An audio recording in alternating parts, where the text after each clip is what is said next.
The overall goal of this procedure is to assess the spatio-temporal expression of specific genes of interest within staged zebrafish embryos. This is accomplished by first generating cDNA probes by incorporating digoxygenin-linked nucleotides using in vitro transcription. Next, the embryos are harvested at defined developmental stages, the chorions are removed, and the embryos are stored in methanol at -20°C. Then, following digestion and post-fixation, the embryos are hybridized with the appropriate probes.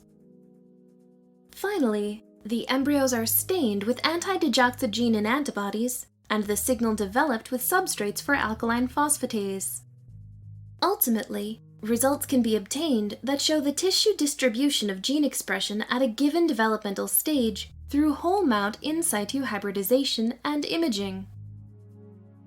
Though this method can provide greater insights into the normal expression of target gene, it can also be applied to other conditions such as target gene expression in disease model and when other genes are over or under expressed using microinjection technology.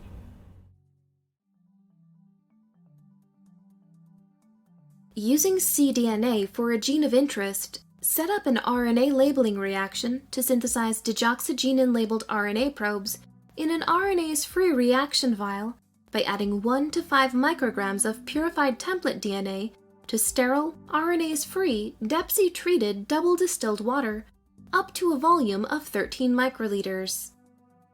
Chill the reaction on ice and add the following reagent.